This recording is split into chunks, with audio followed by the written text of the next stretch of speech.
Сәлеметсіздер ме, құрметті әріптестер. Онлайн сабақтан кейінгі оқушылардан кері байланысты WhatsApp желісі арқылы қалай алу керектігін көрсетейін. Ол үшін Google дискіге кіресіздер. Содан создать Google форма және пустой формын ашамыз. Бұл форма бізде BBB әдісі арқылы кері байланысты ұйымдастырамыз.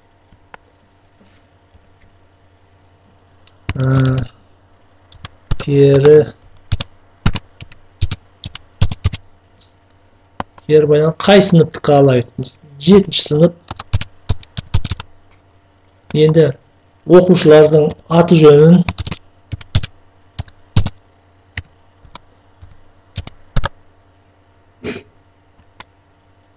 текст строка және обязательный вопросты тіркеп қояйық.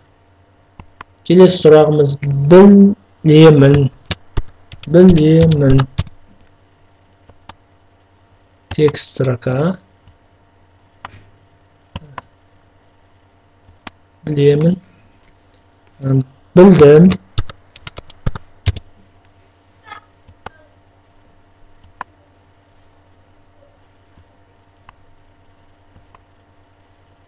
Және білгім келеді.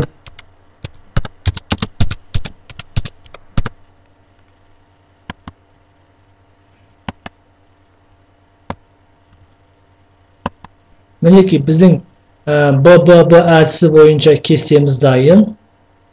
Енді осы кестеге оқушылар толтырғаннан кейін оның жауаптары қайда толтырылуы керек? Оны соның жауаптарын ұйымдастырайық. Яғни создать таблицаны басамыз, ответы де басып. Бізге кері байланыс 7-ші сынып қойы.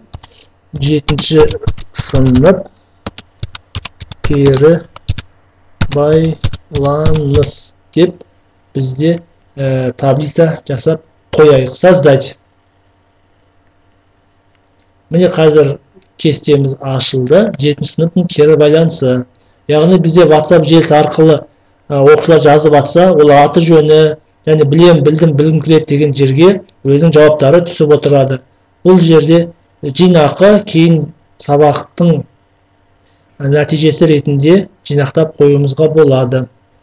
Енді ары қарай новый жаңағы кестемізді ашамыз. Отправитті басамыз. Бұл жерде гиперссылканы және короткий URL. Қазір жасап көрейік. Мына сілтемені көшіріп аламыз. WhatsApp желісіне қазір қойып көрейік. Мысалы, IFM бірлестігіне мен қазір қойдым. Отправить етемін. Жақсы. Енді осыны өзім орындап көрейін. Оқушыларға барды деп ойлайық. Жақсы. Міне қазір оқушылардың телефонынан осындай болып шығады. Енді мен жазайын.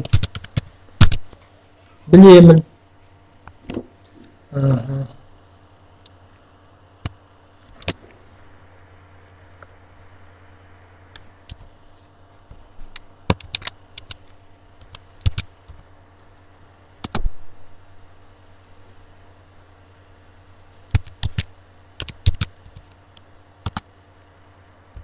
Ұнады.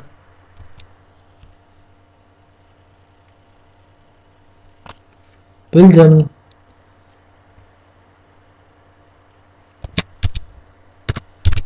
Жаңа материал үйрендім. Және үшіншісіне білгім келеді деген жерге осындай сабақтар көп болса деп қоя салайық. Міне оқушылар одан кейін отправить етеді маған. Болды. Осыдан кейін енді мен өзімнің кестемді ашып көрейін. Міне қараңыздар, жаңағы жіберген тапсырмалар қазір менің кестемде шығып тұр. Сабақ ұнады, барлығы шығып тұр. Оны Былай ашып қоюға болады арасы бүйтіп.